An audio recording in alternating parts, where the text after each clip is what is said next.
ಶಾಸಕರನ್ನ ವಿಶ್ವಾಸಕ್ಕೆ ತೆಗೆದುಕೊಳ್ಳೋಕೆ ಸಿಎಂ ಸಿದ್ದರಾಮಯ್ಯ ಮುಂದಾಗಿದ್ದಾರೆ. ಬುಧವಾರ ಸಿಎಲ್ಪಿ ಮೀಟಿಂಗ್ ಕರೆದಿದ್ದಾರೆ ಮುಖ್ಯಮಂತ್ರಿಗಳು.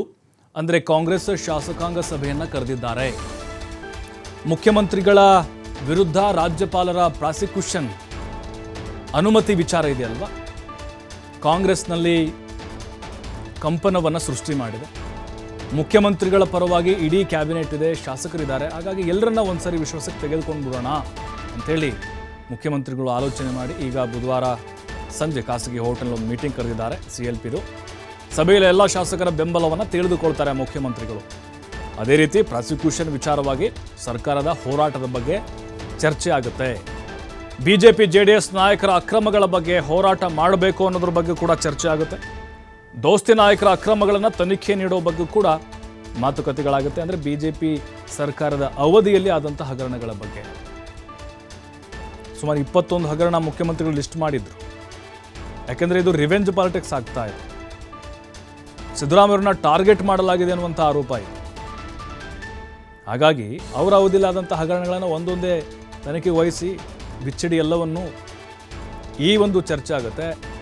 ಆಮೇಲೆ ಎಲ್ಲ ಶಾಸಕರು ಮುಖ್ಯಮಂತ್ರಿಗಳ ಪರವಾಗಿದ್ದಾರಾ ಇಲ್ವಾ, ಅದು ಬಹಳ ಮುಖ್ಯ ಆಗುತ್ತೆ. ಯಾಕಂದರೆ ಮುಖ್ಯಮಂತ್ರಿಗಳನ್ನ ಈಗ ಸಿದ್ದರಾಮಯ್ಯವ್ರನ್ನ ಮುಖ್ಯಮಂತ್ರಿಯಾಗಿ ಆಯ್ಕೆ ಮಾಡಿದ್ದು ಇದೇ ಶಾಸಕರ ಒಂದು ಬೆಂಬಲ ಹೆಚ್ಚಾಗಿದ್ದರಿಂದನೇ ಅವರು ಸಿ ಎಂ ಆಗಿರೋದು.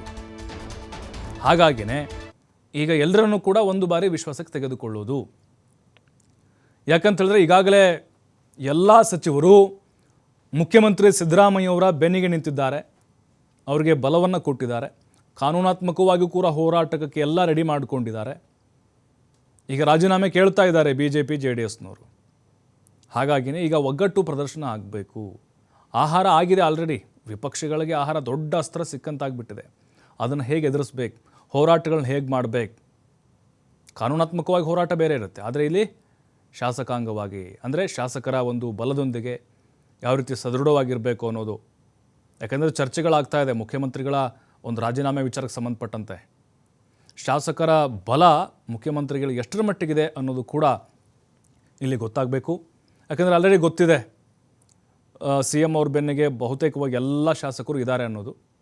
ಈಗ ಅವ್ರನ್ನ ವಿಶ್ವಾಸಕ್ಕೆ ತೆಗೆದುಕೊಂಡು ಅವರಿಂದಲೂ ಕೂಡ ಕೆಲವೊಂದಿಷ್ಟು ವಿಚಾರಗಳನ್ನು ಹಂಚಿಕೊಳ್ಳೋದು ಪರಸ್ಪರವಾಗಿ. ಎಲ್ಲರೂ ಧೈರ್ಯ ತುಂಬ್ತಾ ಇದ್ದಾರೆ ಮುಖ್ಯಮಂತ್ರಿಗೆ, ತಲೆ ಕೆಡಿಸ್ಕೊಳ್ಬೇಡಿ, ನೀವು ಇದರಿಂದ ಪಾರಾಗ್ತೀರಿ, ಯಾವುದೇ ಕಾರಣಕ್ಕೂ ರಾಜೀನಾಮೆ ಕೊಡುವಂತಹ ಪ್ರಮೇಯ ಬರಲ್ಲ ಅಂತ.